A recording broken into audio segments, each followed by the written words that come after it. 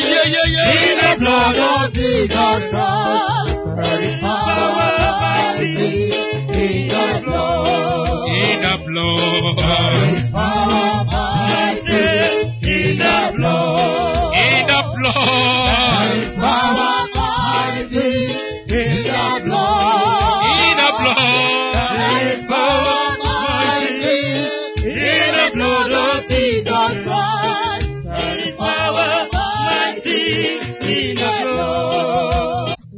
Ẹ múra fẹ́ gbàdúrà kan tó kù yìí. Listen, we want to pray the last prayer. Ẹ múra dáadáa. Ẹ tẹ ọwọ́ yín. Stretch your hands. Indaya rukanda tubia sendelia. Indaya rubia sende rubia kanda rubia sendelia. Every problem you met in life, Èmi sọ lórúkọ Olúwa pé. speak in the name of the Lord. Bí bá ń bẹ lórí ilẹ̀ If yìí. there is covenant on this ground, Ẹ̀yin tẹ́ ẹ rí àmì for sọ. those that can say, Ilẹ̀ máa jẹ̀mú orí òkè the yìí. ground of the covenant of this mountain, Ó yẹ kó gbé ògùn náà mì. swallow them in Jesus' name. Aṣọ ogun lọ́rùn rẹ̀. The cloth of battle in your neck. Gbọ́dọ̀ mẹ́rin péré mo fẹ́ sọ. I want to speak for Ẹlẹ́ẹ̀kejì lélẹ́yìí. This is the second word. Aṣọ ogun bàbá The rẹ̀. cloth, the battle cloth of your Aṣọ father. tó jogún. The one you inherit. Ètè ń bọ́ sí ọlọ́run. That they put on your neck. Èmi sọ lónìí pé. Speak in the name of the Lord. Iná today. gba aṣọ yẹn lọ́rùn rẹ̀. Fire should consume it in Jesus' name. Gbogbo ẹ̀jẹ̀ iná lára rẹ̀. Every blood of generation in your Tí body èyí jẹ́ kí ẹ lógo dọjọ́ alẹ́. that did not allow you to have glory till the end. Ẹ̀jẹ̀ yẹn gbẹ lára rẹ̀ báyìí. May the blood dry in Jesus' name.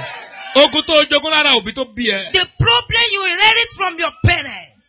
Ogun tó fi jọ bàbá àti màmá rẹ̀. The problem that make you to resemble your father and your mother. Ẹ̀yin tẹ́ rí àmì For sọ. those of you that can say Ogun amen, yẹn parẹ́ lára rẹ̀. it is wiped off in Jesus' name. Gbọ́dọ̀ nǹkan tó kù lélẹ́yìí. This is the last word. Àmì ogun. The mark of battle. Àmì ilé bàbá rẹ̀. The mark from your father's house. Àmì tí èyí jẹ́ kẹ́ wà ní first class. The mark that will not permit you in first class. Àmì tí èyí jẹ́ kẹ́ ẹ dókè. The mark that will not permit you to get to the top. Àmì tí èyí jẹ́ kẹ́ ẹ ní ọkọ gidi. The mark that did not permit you to have a good husband. Àmì tí èyí jẹ́ kẹ́ ẹ rí aláàánú. The mark that did not permit you to meet your benefactors. Àmì tí èyí jẹ́ kẹ́ ẹ dókè ní oṣù ìrànṣẹ́. The mark that did not permit you to get to the top in Àmì tó ministry. fi gbèǹdéke sí ayé The yín. mark that limits your life. Gbogbo àmì Every ìdílé. mark of generation. Àmì tó ń wèsì àkókò The ẹni. mark that procrastinate and waste someone's Àmì life. tó ń fi ògo ṣòfò. The mark that wastes someone's glory. Àmì tó mú kéèyàn fara sínú kú. The mark that make you have Ẹ̀yin tẹ́ rí àmì méje ṣe dà láàrin You yìí. can say